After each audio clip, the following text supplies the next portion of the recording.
की जय।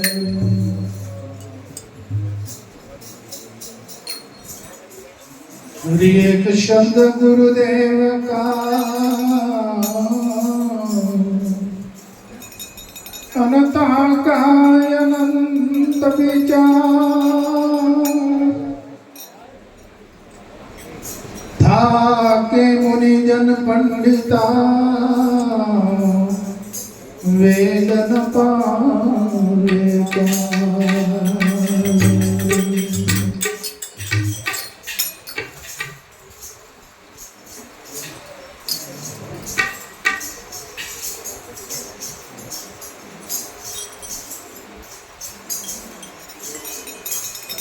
ખોળનારો જે ખોળી રહ્યો છે, જેને ઈચ્છા છે કે મારે માલિકને મળવું છે, એવો જેનો કોડ છે, એ ખોળનારો જ્યાં સુધી ગુરુદેવમાં ખોવાતો નથી ને ત્યાં સુધી સાહેબ એ પ્રગટ થતો નથી. શબ્દ તો એક જ છે આખા બ્રહ્માંડની અંદર.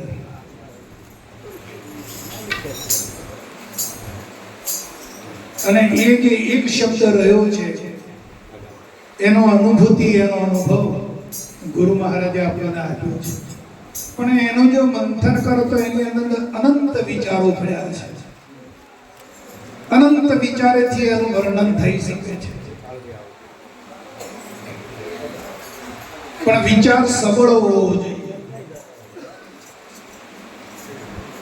વિચાર છે મજબૂત હોવો જોઈએ. એ શબ્દનું મંથન કરો તો એની અંદર અનંત એ શબ્દના અનુભવથી સંત પુરુષે આખા ગ્રંથો લખી નાખ્યા છે. શબ્દ તો એક જ છે, પણ એનું જે મંથન કર્યું છે એને જે અંદર તરબોળ બન્યા છે, એને મહાપુરુષે આખા ગ્રંથો લખી. એવી આ શબ્દની લીલા છે. એ અગમ છે, એકલો અગમ નથી, સાથે અપાર છે. એનો પાર આવી શકે. ચલો બીજી વાતો ના કરો.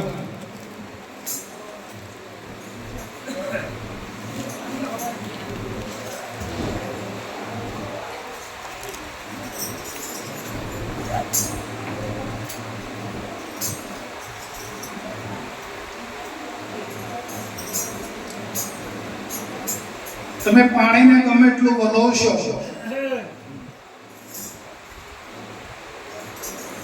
તો અંદરથી કદી ક્યારે માખણ નહીં આવે.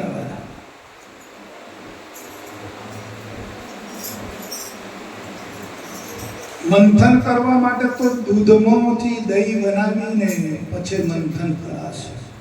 તે સિવાય મંથનમાં એ મંથન કર્યા વગર તમે માખણ નહીં આવે. માખણને તપાવવો પડશે અને પછી ઘી પામશો. એ ક્રિયા જે છે એ કર્મ નથી, કરવાનું નથી, પણ અંદર આ છુપાયેલી વસ્તુ પડેલી છે.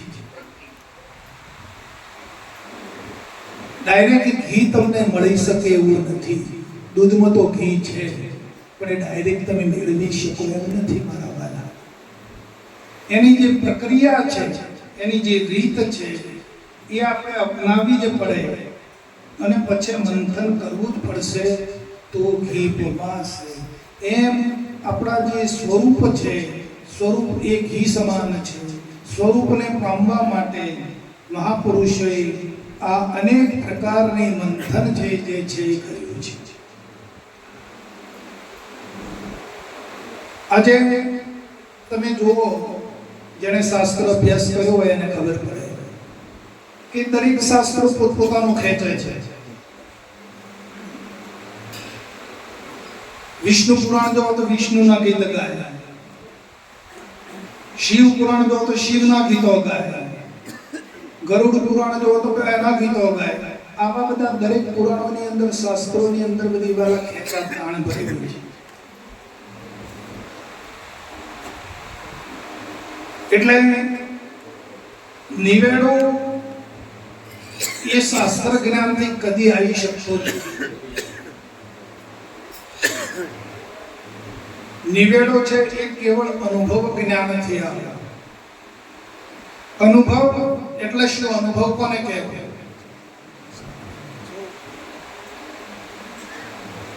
અનુભવ એને કહેવાય કે આપણે જે પદ પામ્યા છીએ, જે પદ સમજ્યા છીએ, જે શબ્દ ભ્રમ છે, આપણે જે પદને જાણ્યું છે, સમજ્યા છીએ, પણ એને સામું તમે જોવો નહીં.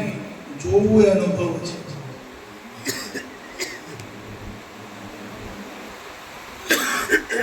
સમજાવ્યું ખરું, જાણ્યું ખરું, પણ એની સામે જોવો નહીં. તો બાપુજીએ લખ્યું છે.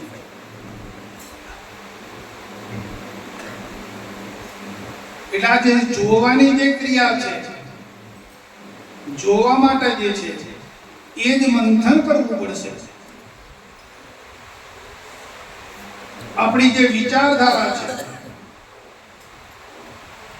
અંદર આપણી જે ચેતના પડી છે, એ ચેતના જે ભ્રમિત થઈ છે, ચેતના બહિર્મુખ થઈ ગઈ છે, એ ચેતનાને અંતર્મુખ કરવા માટે આ વિશ્લેષણ કરવું પડે છે.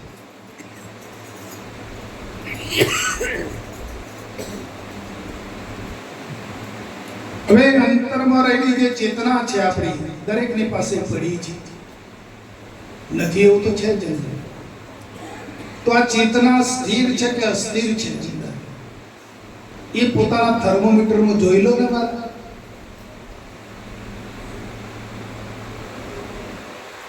કે ચેતના એ જે ચેતના છે આપણી, તો એ બહિર્મુખ છે કે અંતર્મુખ છે? કાયમ આપણી ચેતના શબ્દ સ્વરૂપને આધીન છે કે કેમ? અને શબ્દ સ્વરૂપને આધીન નથી રહેતી ચેતના, તો કેમ નથી રહેતી અને શું નડે છે? વૃત્તિ વેગ ટળ્યા નથી. બાપુજી લખે છે કે વૃત્તિ વેગ ટળ્યા નથી, નથી હજુ મોહ દ્રષ્ટિ ટળી. મિથ્યા દ્રશ્ય પદાર્થ જાણીને નથી સુરતા પાછી વળી. આ દ્રશ્યની અંદર આપણે મિથ્યાપણું ભાષ્યું છે, આપણને કે હારું લાગે છે.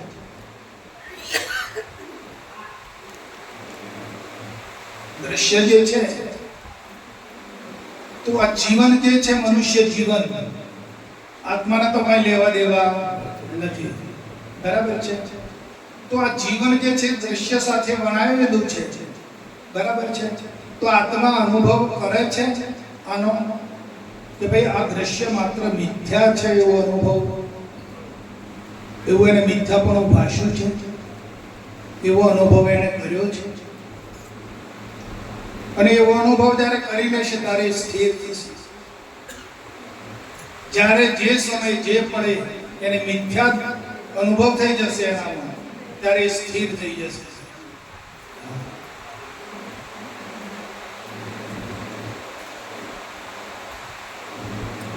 આત્માની અંદર અચિંત્ય શક્તિ પડી છે, અમોઘ શક્તિ પડી છે, પણ એ અનુભવ કરે તો ને. હવે સાધન તો આપણને આપ્યું છે, શું કરવા આપ્યું છે? બરાબર છે? આપણે જે મૈથુન જે દેહ હતો એ તો આપણે સ્વપ્રત કરીને આવ્યા છીએ. આપણે મૈથુન દેહની વાત નથી કરતા, પણ જે મંત્રપુત્ર છે, જે મંત્રનો દેહ છે, એ શા માટે આપ્યો છે?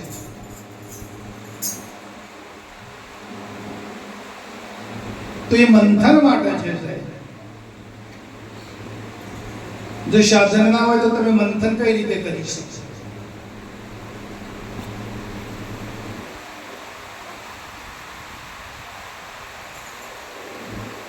હવે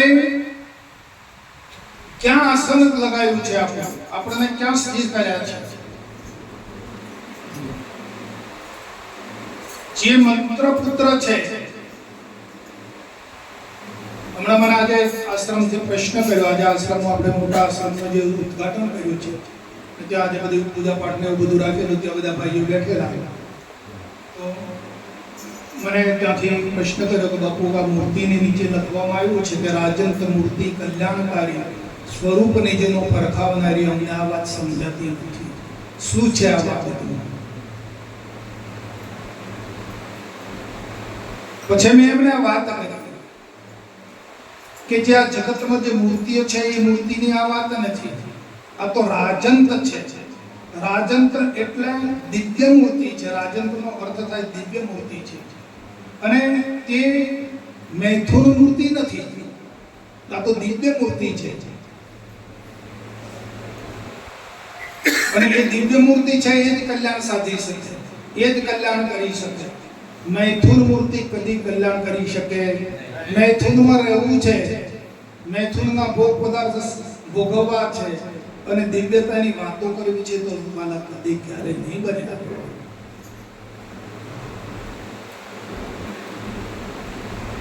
તમે જો તમારું આપણને પરોપકાર માટે નીચે આવ્યા છે, આપણે પરોપકાર કરવાનો છે. આપણે કાંઈ જોઈતું નથી, કાંઈ કરવું નથી, કાંઈ માંગવું નથી, કાંઈ લેવું નથી, ને પરોપકાર કરવાનો છે. આ દિવ્યતા,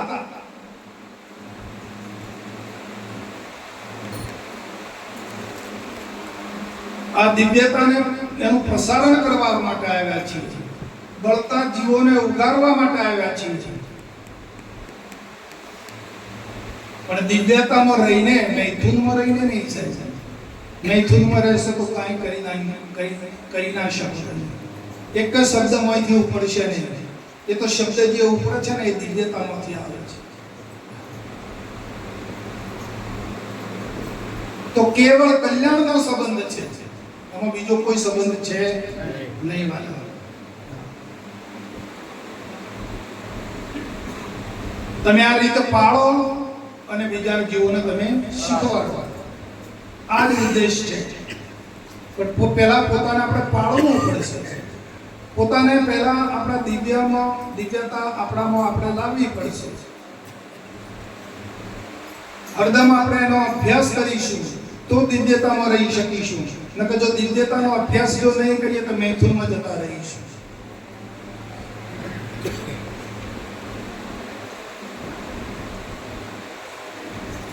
સંગ થતો બાપુ કહે છે કે વાલા સંગ થતો વાર નહીં લાગે.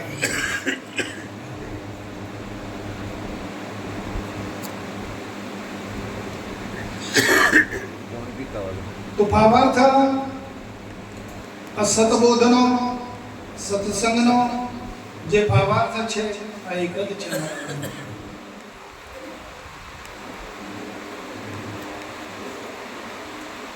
અને જ્યારે આવી શુદ્ધતા આવે, આપણામાં દિવ્યતા આવશે, શુદ્ધતા આવશે, પછી શુદ્ધતામાં કેલી કરતા થઈ જઈશું, એટલે આનંદ કરતા થઈ જઈશું, રમતા થઈ જઈશું શુદ્ધતામાં.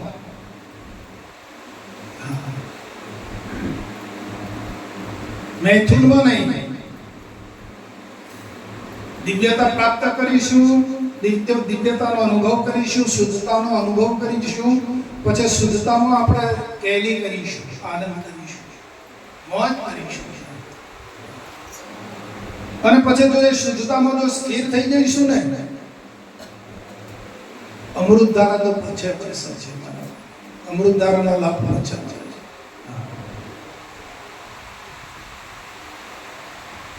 બાપુ તો કે છે આ તો અમૃત આપ્યું છે બધા, પણ મૂર્ખાઓએ પાણી જોઈ, પાણી જાણી અને ટેકા દોવાનો ઉપયોગ કર્યો છે. બાપાએ તો અમૃત આપ્યું છે, પણ આને પાણી સમજીને હતો એ ન થઈ ગયું, પાછો વળીને અહીં ચડી બેઠો. તો અમૃતધાર અને પાણી સમજી ગયો, અમૃતને અને પાણી તરીકે ઉપયોગ કર્યો છે. નહીં વાલા, કેવળ પરોપકાર છે.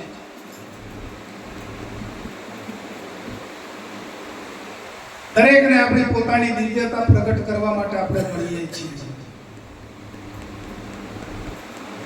દિવ્યતામાં જ આપણે આનંદ કરવાનો છે.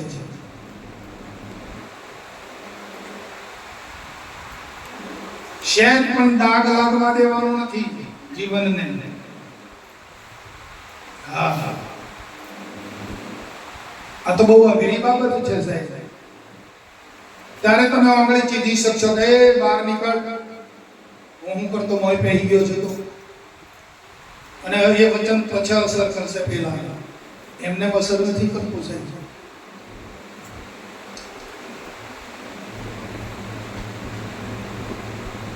બોલો સદગુરુ.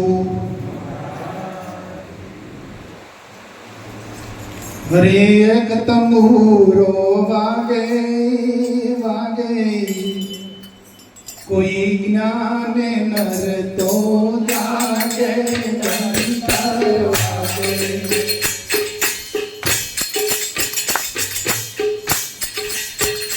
મારા ચુનર દોડે છે આગે,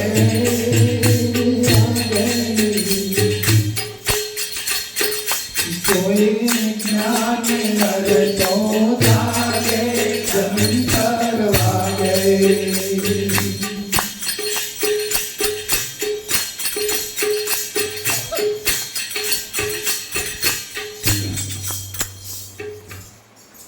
જગતના જીવોને બાપુજી અમૃતધારામાં ઉલ્લેખ કર્યો છે કે જગતના જે જીવો છે એમના દેવો છે અંબિકા, વિષ્ણુ, ગણપતિ, મહાદેવ અને સૂર્ય. આ પાંચ દેવોને એ પૂજે છે જગત.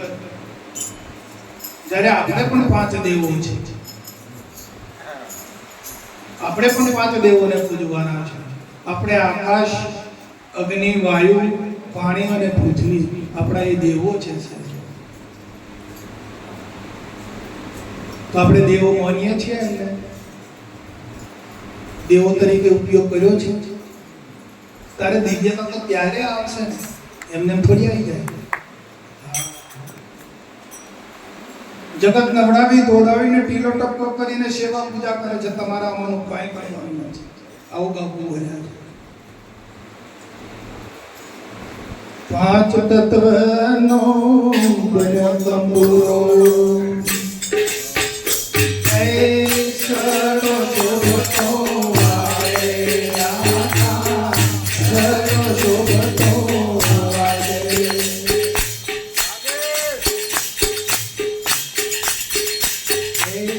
પાંચ તત્વનો બન્યો તંબુરો,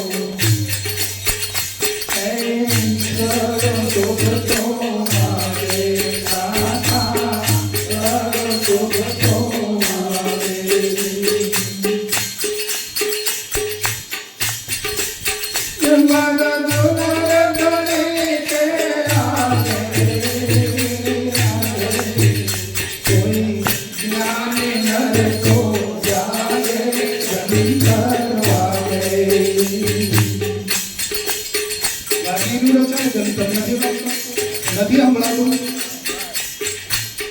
વગર સીધે બોલાવે છે, ક્યાં નથી વાગતું મારી. કોઈ જ્ઞાન નર તો જાગે, અંતર વાગે.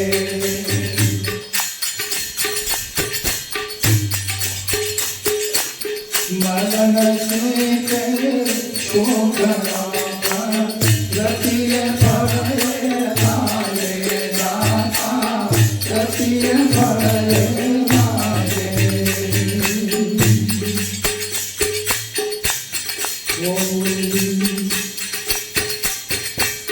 મદન સે શોભના રતિય ભરે લાગે, રતિય ભરે લાગે.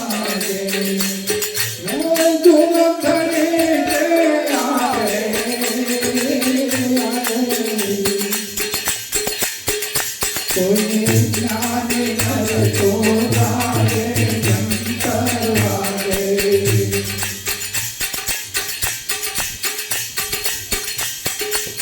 નહીં બુધો ને બાળકો સૌ સરખો લાગે, સૌ સરખો લાગે.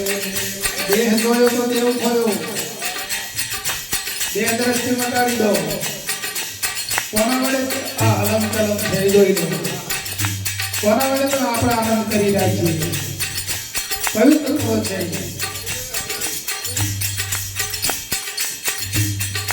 દહેને પોતને બાળકો સૌ મસર ખોલાગે નાતા સૌ મસર ખોલાગે. બે જ્ઞાનીઓ ભેગા થા તો શું કરો છો તમે? ज्ञानी में से ज्ञानी मिले तो करे ज्ञान की હું કરી રહ્યા છો બે જ્ઞાનીઓ ભેગા से गधा मिले तो करे लाता कोई ज्ञान नर तो जागे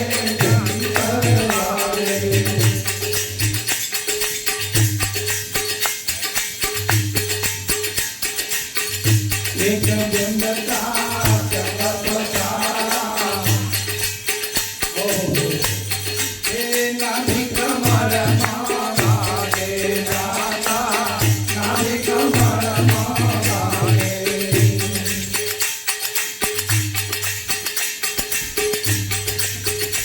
भेड़ों नो आरो नहीं बनता है कटी नहीं. भेड़ों ने तुम्हें गमेट में हेड़े हो ने स्नेहता नहीं आवे मारा वाला.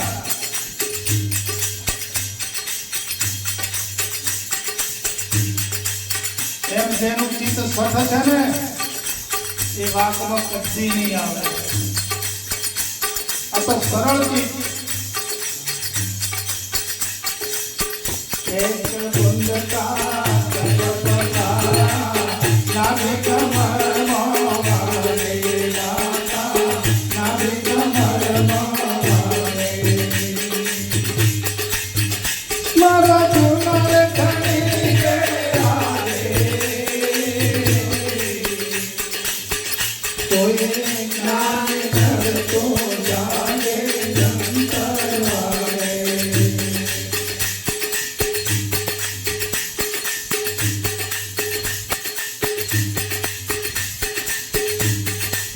चंदर पर आपे गति गोरख खोया ऐसी लगने लागे नाता ऐसी लगने लागे.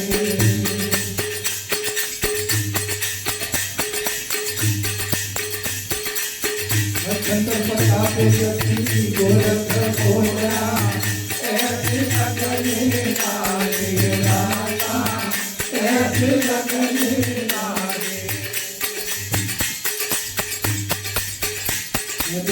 जागता नर से जागता नर से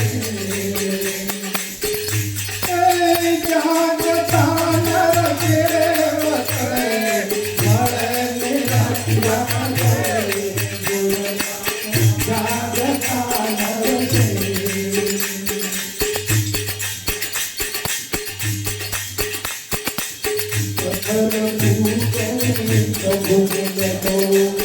मैं पूछूंगी मैं पूछूंगी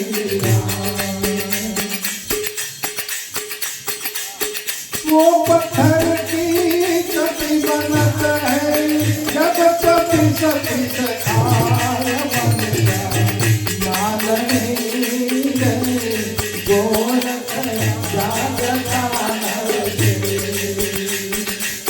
जागता नर सेवक में मर निरंजन देव मनुष्य माल नहीं गोरख जागता नर से.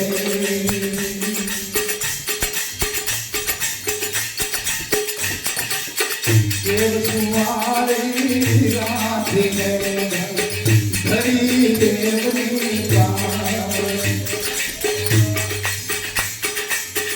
देव कुमारी राधे धरी देवनी जमुना रो तो जमे गयो देव ने नाची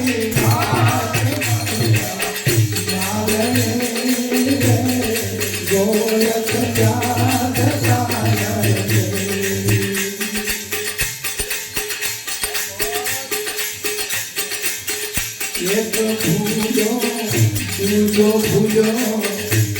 એક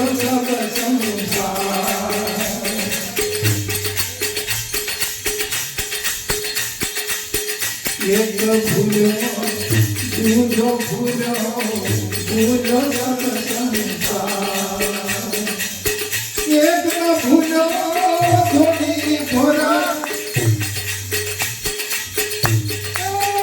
એક ન ભૂલ્યો થોડી ભોરખ કરી ભગવાન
ઉભા થાવ તો મને એવું લાગે કે તમને આનંદ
લક્ષણા ભક્તિ જ્ઞાન તારીખ 18મી શું વાર આવે છે કાંઈ? તારીખ 18મી રવિવાર